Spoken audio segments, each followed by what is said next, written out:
Hello and welcome to the Racing Postcast, proudly sponsored by Unibet, and it is a very special show for you indeed. It is a special all about Royal Ascot. So many good races to get through, but we're just going to be looking at our very best selections, the horses we're most excited about, and hopefully plenty of winners. We'll be giving our 5 best bets, doing a countdown 5, 4, 3, 2, 1 before revealing our naps for Royal Ascot.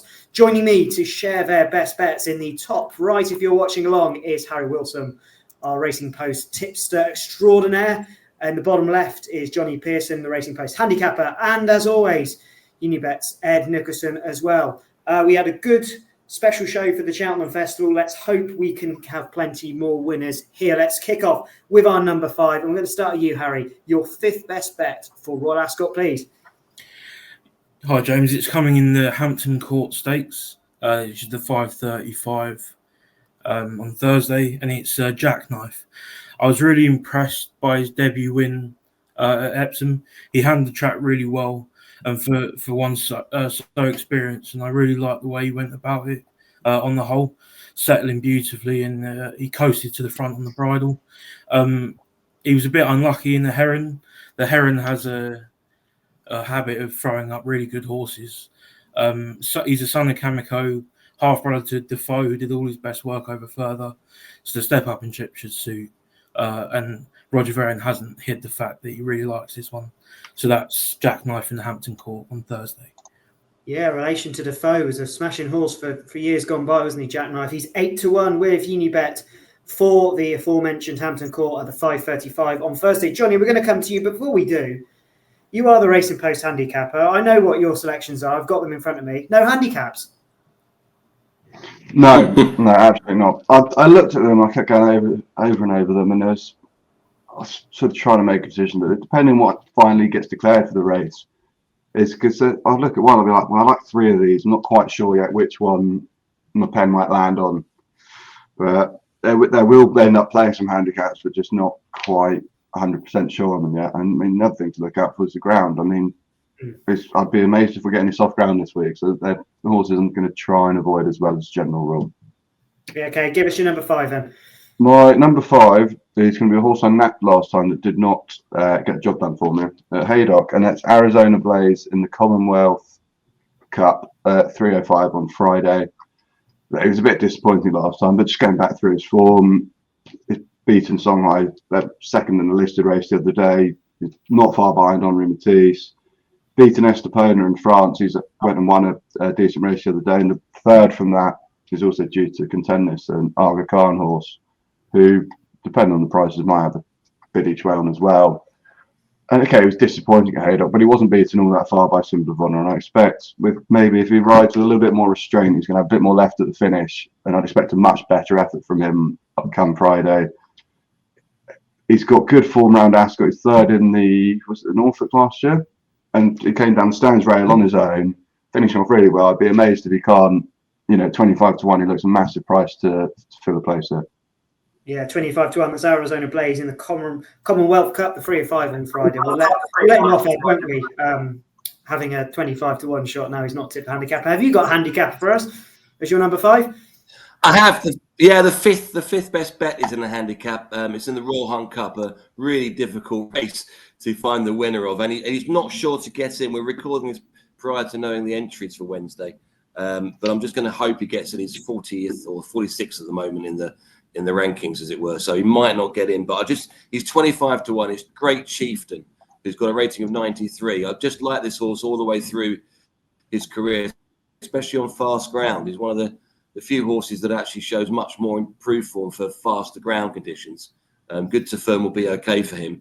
And the weather at Ascot is bound to be hot and warm, and that'll bring fast ground. So Great Chieftain, 25-1. As I say, started his winning run 2 runs back off a rating of 83, then won off 89, now on 93. But he's got such a good record on this sort of surface. I think he's had 11 runs in his life on the turf, and he's won 5. But if you look at his ratings and his wins on faster ground, it's even better than that. So Great Chieftain. Don't know who's going to ride him, because William Buick is jocked up to ride the top weight for Godolphin, and Ryan Moore's on something else as well. So it's a bit of a speculative 25-1 shot as my 5th best bet of the festival. Yeah, and as you mentioned, we're recording this on Monday morning, so we're waiting for final declarations, and we'll see what happens. And as Jonny touched on with the ground as well, let's move on to our number 4s then. Ed, let's go straight back to you. Your number 4 best bet at Royal Ascot. Yeah, well, having gone for this, probably one of the hardest handicaps of the week, I'm going for another hard handicap of the week, the Wokingham, which I love as a race. It's going to be on Saturday at 5 o'clock, the final day of Royal Ascot, probably the third last race of the day as well. So I'm hoping that I've had a good week and I don't have to have this to get my money back. But I've gone the other side. I've gone for an outside in the Royal Hunt Cup, but I've gone for the favourite in the Wokingham. Now, from a price point of view, I mean, all you guys who are value seekers are going to say, what are you doing? But I'm backing a 6-1 shot in the Wokingham in More Thunder. More Thunder was trained by Sir Michael Stout last year. Upon his retirement, went to William Haggis. Sir Michael was running him over 10 furlongs. Well, William seemed a completely different horse because he started him off over 6. He's won twice over 6, both times at Newmarket, coming off a strong pace. And that's key to why I think he'll win. He'll get a very, very strong pace in the Wokingham, as long as he gets a run through, and the draw obviously important, where he is considered with the other horses of the race. I think he's got a very good chance. The bookmakers think he's got a good chance. We do. He's 6-1, but I think the fast pace, he's still rated only 98. He only just got there last time under Tom McQuan. It didn't look like he was going to win. So this fast run 6 furlongs, I think, will suit him down to the ground.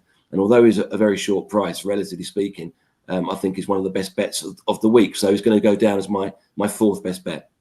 And he's your 4th best bet of the week, as you say, More Thunder at 5 o'clock on Saturday in the Wokingham. Up next, Harry, what do you like?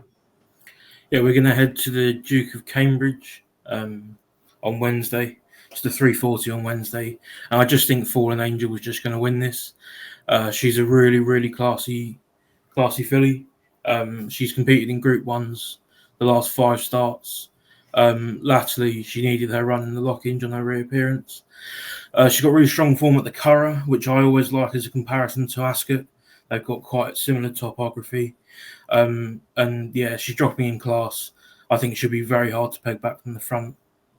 Yeah, we're talking about a classic winner at 7-2 in the 3:40 Wednesday. That's Fallen Angel. Jonny, number 4, please. I did my best to avoid the 2-year-old races here, but I was going round and round in circles for quite a long time, and I couldn't avoid Warsaw in the Coventry Stakes. It's the 3:05 on Tuesday. He was friendless in the market on debut at Navan a couple of weeks ago, and under Jack Cleary, he's absolutely bolted up by the best part of 3 lengths. And he just gave such a striking impression. A step up to 6 furlongs is really going to suit him. I think the mark in a race that's typically pretty open, we had a lot of big price winners in it over the last few years. I think he could be one very much to keep an eye on. I'm not sure how to come up with the name Warsaw, given he's out of a mare called España, but that's a different topic altogether. I just thought he looked really, really impressive when the other week. And on another note, the second that day is actually entered in the Albany on whenever the Albany is. I think it's Friday. So if he runs a good race, she might be one to keep an eye on as well. Yeah, 7-1 Warsaw in the commentary on Tuesday. Now, guys, I've been so excited by your selections, I've forgotten to give my own. So I'll give you my 5 and 4 in one quick package. 5th, we're going to go for a bit of an outsider here. And this one comes courtesy of a colleague of the Racing Post who informed me about this one last night, James Hill, who you may remember was on the Postcast many times in the past. We're discussing the big sprint, the King Charles sprint. I say, I'm not sure about As4, and he pointed me towards West Acre, who broke the track record in Meydan earlier this season and looked so speedy that day. Disappointed on the next start, but at 16-1 could well be a bit of value if things go well. This 3-year-old looks up to Group 1 level if he brings his best, has been saved for this race. So I'm going to give a chance to our colleague's selection there, 16-1 West Acre, and maybe make that my own. We'll go number 4 for me will be Signora in the Albany on Friday. Really encouraging run in what was possibly one of the strongest 2-year-old races in Ireland last time. I think she's going to improve bundles for it. Just looks that typical improving Aidan O'Brien 2-year-old that you want at Royal Ascot at 4-1. That's in the Albany on Friday, and West Acres in the King Charles II, the third, on Tuesday at 3:05. Let's go on to our number 3s. This time you can start us off, Jonny. Number 3 on the list is going to come in the St James's Palace Stakes on Tuesday, the 4:20, and I'm going to go against Field of Gold, despite him being very, very good in the Irish 2000 Guineas. I'm going to go with Henri Matisse for Aidan O'Brien and Ryan Moore. I actually backed him anti-post for Newmarket, so I was a bit disappointed when they decided to send him to France, but he won very well there that day. It was a really good time. I think the second Jonquil was a very good horse, and depending on where, if he goes to the Jersey, I'd be interested, but not so much in the Commonwealth. But he just keeps he's won his last 2 races, 2 from 3 this season. There's definitely more to come. He's got plenty of tactical speed, and this is a race which might end up quite tactical. You can have a couple in there making the pace, like a Windlord who did it for Juddmonte over in Ireland, and one of Aidan's 3's likely to make the running as well. So you're going to get pace on. He's going to have a pace to aim at, which saw in France. It's really going to suit him. And I think there's a lot more to come from Henri Matisse myself. That's it, the 4:20 Tuesday, Henri Matisse in the St James's Palace Stakes. Harry, just to get your third selection, would that be race of the week for you? St James's Palace, yeah, for sure, James. Yeah. Three classic winners meeting is always going to drive attention. But you've got not only the fascinating rematch between Field of Gold and Rawling Court. Obviously, a lot of people think that Field of Gold was unlucky to lose that day.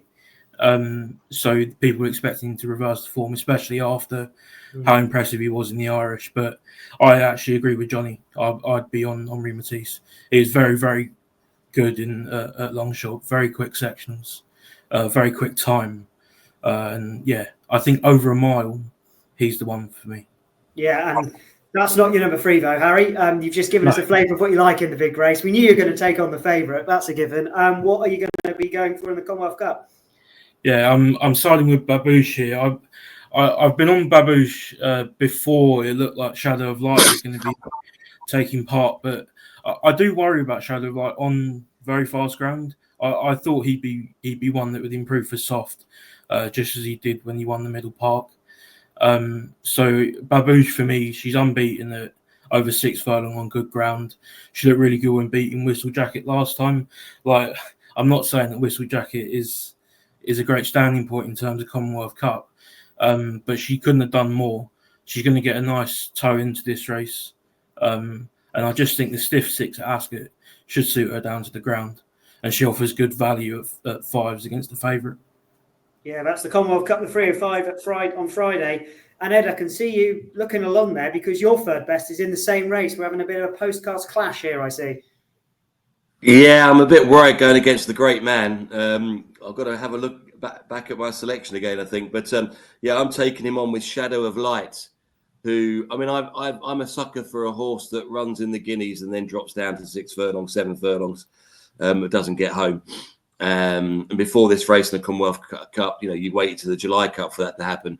But now you've got this race, and it a lot of horses that win this race or run in this race are following the same suit as Shadow of Light, who came 3rd in the Guineas. And let's not forget that Guineas, the top 2 do look very good, and they will obviously be competing earlier on in the week, so we'll get an understanding of the form.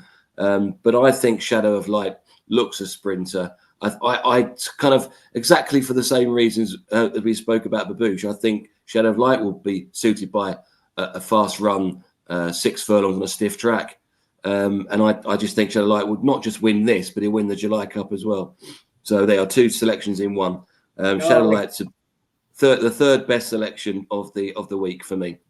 We're getting all these bonuses in, Ed. Thank you very much for that. And well, my number 3 has some form with Shadow of Light, because my number 3 is Realign in the Palace of Holyrood Stakes, the 6:10 on Friday. This horse was second to Shadow of Light on here in his very first start in a maiden at Newmarket as a 2-year-old last season. Has basically been a little bit slow to reveal his potential, but won a race at Salisbury really, really well. They looked at the Commonwealth Cup for this horse.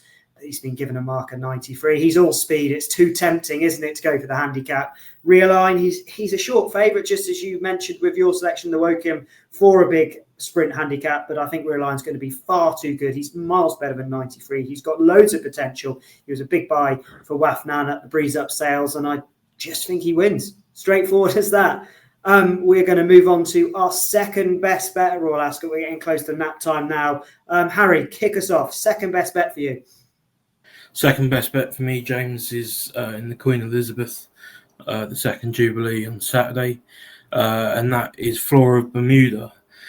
Now she's getting close to becoming that nearly horse, where she runs really well in all these top races without winning one. But I just don't think she's really had the rub of the green. She was in the Sprint Cup, and she didn't get a clear shot at that last year. And in the Champion Sprint over this course and distance, at the back end of last season, she just didn't have the track position either. She's due a change of luck. I thought she was really good in the Duke of York last month, losing by a neck to Ines Sheeran. She couldn't get out at a crucial time in that race, and obviously the winner got up the rail, much favoured track position at York. I just think she reverses that form, and I think she's just too big. She she's going to be suited by a strong pace and a stiff six, and at the prices she's got to have a great chance of winning. Yeah, 14-1 for that Queen Elizabeth II's Jubilee Stakes on Saturday. And I tell you who will agree with you, Harry, Wafnam, because they've paid a good bit of money, we believe, to buy this horse only a few weeks ago. So Flora Bermuda is second on the list for Harry. Johnny, what's yours? Second on the list is going to be in 340 on Thursday in Ribblesdale Stakes. I think it looks quite a weak renewal on paper. Those at the head of the market haven't had too much running. And I can't get myself away from Catalina Delarpio. She ran quite well at Navan last time, and then the winner of that came fourth in the Oaks the other week, and which looks pretty solid piece of form. I mean, the question is whether she really wants to go up an extra 2 furlongs or not. But I'm taking a chance that that's not going to be an issue. I think she'll probably be better on a better surface, or as a softer Navan the last time. People will look at Serenity Prayer with Well being behind Well, but I'm not sure she shaped as well as some people think that day. And yeah, I just think Catalina Delarpio is the most exciting in there for me and could be a level above the rest of them. Okay, so selection Catalina Delarpio for Johnny in the Ribblesdale at 340 on Thursday. Ed, finish us off. Well, the next best bet is it could be a number of selections, and it could be a number of selections from the same trainer, and it could be a number of selections from the same trainer in 2-year-old races, because Carl Burke seems to have a very strong hand in these 2-year-old group races. But I'm going to go for Venetian Sun in the Albany on the Friday. She's only won a 5 furlong race up at Carlisle, but the speed figure that I've got that she'd recorded makes her one of the quickest 2-year-olds we've seen out this season. This distance of 6 furlongs will suit even better than the 5 at Carlisle. And I think Venetian Sun will be one of maybe 2 or even 3 Carl Burke 2-year-old winners at Royal Ascot this year.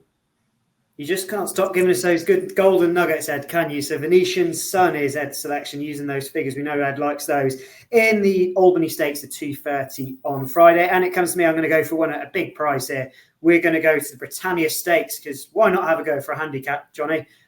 Britannia Stakes, the 5 o'clock on Thursday. I'm going to go for God of War at 20-1 with Unibet. This horse, pretty highly regarded as a 2-year-old, and made a bit of an eye-catching run at Chester last time. Wasn't drawn particularly well, didn't look in love with the track, but stayed on pretty nice and showed like he would be one that would handle a big field handicap like this. I think a straight mile is going to be exactly what he wants. He looks to have a bit of turn of foot, which is what you want in a race like Britannia. And at 20-1, I definitely think he makes a lot of each way appeal.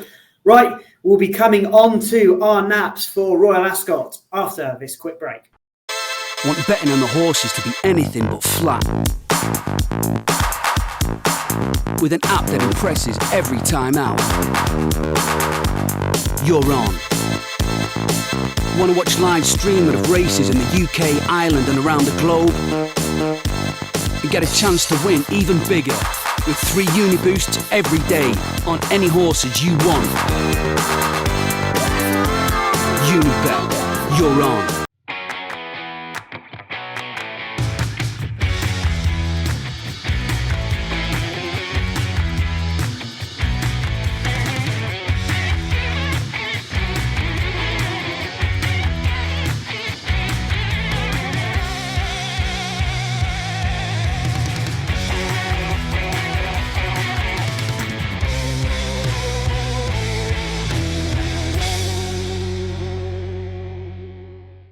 It is that time in the show where we get our best bet for Royal Ascot, and we're going to start with you, Harry Wilson. What is the Harry Wilson nap at Royal Ascot, please? Yeah, we're going bold, James. We're going for the Royal Hunt Cup, 5 o'clock Wednesday, and the nap is My Cloud, who has been well supported in recent weeks. He bolted up on his handicap debut at Ascot last month, and Roger Varian, who trains My Cloud, won that race in similar fashion with Mountain Angel in 2018. He went on to score enlisted company and place at group level, and I can see My Cloud being a group horse in the making. He defied a £10 rise at Newbury last time in the style of one who will remain ahead of the assessor for a bit longer yet, and he's only been put up £5 to a mark of 95. He's a half brother to Palace Pier, who obviously regular at Ascot, multiple Group 1 winner, and I just can't see him being beat. Obviously, he needs a few to come out of the Royal Hunt Cup, and if he doesn't, he's got the Britannia at the end of the week to go in instead, or the Buckingham Palace. A big bowl selection for you there, Harry. That's what we'd love to see him. Of course, we'll see all your tipping through the rest of the week on the Racing Post website, so do not miss that. That's My Cloud is the Harry Wilson nap at Royal Ascot in the Royal Hunt Cup at 5 o'clock on Wednesday. Johnny, you're next up. The best bet, please. Best bet of the week. We're going to go against Harry Wilson. We're going to go in the Duke of Cambridge Stakes at 3:40 on Wednesday, and it's Cinderella's Dream for Charlie Appy and William Buick. You know, I can see Harry's case for Fallen Angel, and you're trying to say, yeah, but Cinderella's Dream's got to carry a penalty in this race. But yeah, that's not going to make a difference. Her body of form is quite simply just superior to that of Fallen Angels. You know, she's dropping back to a mile, which would be like only slight concern, but I don't see it being a problem. She was second in the Breeders' Cup on quick ground, should have won that race. She ran very well at Maidan. She's gone and bolted up at Newmarket last time out. She's absolutely flying. There's nothing that is going to get in her way or stop her. She's just quite simply a lot better than the rest of these. That is Cinderella's Dream. We've got two guys taking each other on. We love to see it. Cinderella's Dream in the Duke of Cambridge Stakes, the 3:40 at Wednesday.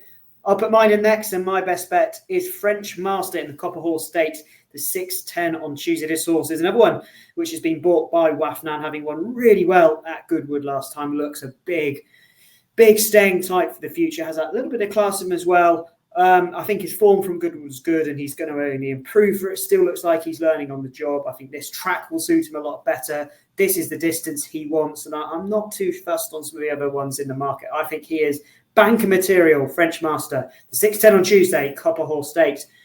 Ed, final one. Have we got a Unibet Ambassadors tip for us? We have, and it's going to be a long, long week if this one doesn't win, because it's in the very first race or the very first day. My nap is Rosalian in the Queen Anne, heart as well as head. I think Richard Hannon, I've spoken personally to Richard Hannon about this, and he thought he had the horse ready to run and do himself justice in the Lockinge.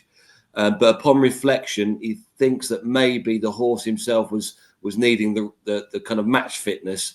And Sean Levy got off and told Richard Hannon he'll win the Queen Anne. Unfortunately, Richard then in the next sentence told me that William Buick also told Charlie Appleby when he got off notable speech that he lost the Lockinge, but he'll win the Queen Anne. So, you know, you've got to take that with a pinch of salt. And the first four take each other on from the Lockinge in the Queen Anne. I can't have lead artist, but I think there'll be, you know, those two will certainly improve for the run. Dancing Gemini might come back as well. He actually hit the front at one stage in that race. So I can't have lead artist. That would be a stellar moment for Colin Keane in his new job. But I'm all in on Rosalian. I think he's going to be a star miler. Interesting, looking on the Unibet blog, we went to Richard Hannon's stable last week, and he said I asked him whether he would kind of step Rosalian up later on in the season, thinking of the 10 furlong races. He said he'd be more capable of going down distance, which I thought was quite interesting. I think they think he's a miler through and through. They think he's one of the best milers they've had through their hands. I'd be very disappointed if Rosalian doesn't win the Queen Anne. Probably not as disappointed as the Hannons, but I would be disappointed. I think Rosalian will win. I do as well. 9-4 he is for the Queen Anne. That's, of course, the first race of the week at Royal Ascot, the 2:30 on Tuesday. Let's just have a quick spin through all the selections we've given you. Harry, just remind us of what your 5 selections are, please. Yeah, My fifth best is Jackknife in the Hampton Court on Thursday, which is 5:35. Fourth best is Fallen Angel, the 3:40 on Wednesday, Duke of Cambridge. Third best is Babouche, 3:05 Friday, the Commonwealth Cup. Second best is Flora Bermuda, 3:40 on Saturday, Queen Elizabeth II Jubilee Stakes.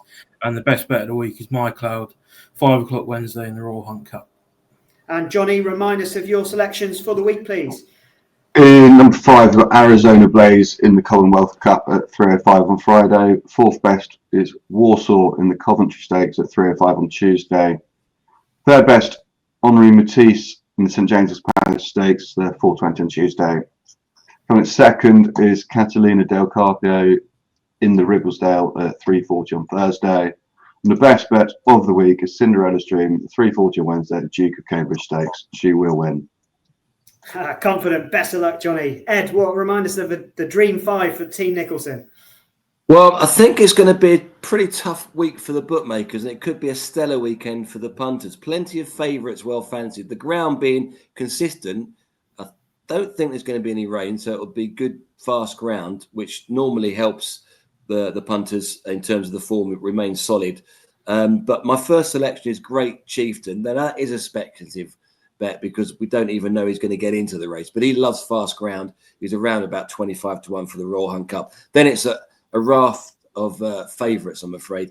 The fourth best bet is More Thunder in the Wokingham. I just think Harry's spoken about handicappers being group horses. I think More Thunders could progress into a group performer. He's only rated 98. He's won his last 2 races. He needs a fast run race. A stiff track over 6 at Ascot's perfect for him. More Thunder will be favourite probably for the Wokingham on Friday, but is my selection. The third best is a shorty in the Commonwealth Cup. Shadow of Light impressed me in the Guineas. I think he ran like a sprinter. He runs in a sprint race. I think Shadow of Light will win the Commonwealth Cup before he goes on and wins the July Cup. The next best is Venetian Sun, one of kind of 3, I think, good 2-year-olds that Carl Burke's got sending down to Royal Ascot this week. She put in a really good figure on debut at Carlisle, and I think Venetian Sun could end up being quite a star this year. And finally, heart as well as head, I'm going for Rizalian to win what could be the best race of the week in the very, very first race of the week, the Queen Anne Stakes. What a way to start the week, James. Fantastic race. Brilliant day and a brilliant racing all the way through all 5 days. I'll give you my 5. We'll start off with West. This is mine. Best 5 bets for Royal Ascot. James Stevens, Postcast presenter, and often gets given my selections. So they are West Acre, taken from my colleague James Hill, 16-1 for the King Charles II Stakes on Tuesday at 3:05. We then go to Signora in the Albany on Thursday at 2:30. On Friday, even Realign in the Palace of Holyrood House Stakes at 6:10 at Thursday. Feel this horse. There's loads more to do. God of War in the Britannia Thursday, 5 o'clock, 20-1, the each way selection of the week. And the nap for me, French Master in the Copper Horse Stakes at 6:10 at Tuesday. An improving horse and hopefully very, very difficult to beat. Thank you very much for joining us on our Royal Ascot special. We wish you all the very best of luck for your 5 days at the Royal Meeting. Thanks as well to our panellists, Harry Wilson, Jonny Pearson, and of course, Ed Nicholson from Unibet. You'll have to join us again next Thursday, where we will be discussing some of the results on a brilliant Royal Ascot week, as well as, of course, looking forward to all the following weekend's racing. If you're a fan of these shows, do make sure to rate, review, and subscribe. We've got so much content coming to you during Royal Ascot week, so make sure, don't miss it. You'll have updates every morning, which you'll have to catch for all the latest news and tips from plenty of other experts. But until next time, have a brilliant Royal Ascot. Best of luck, and of course, gamble responsibly.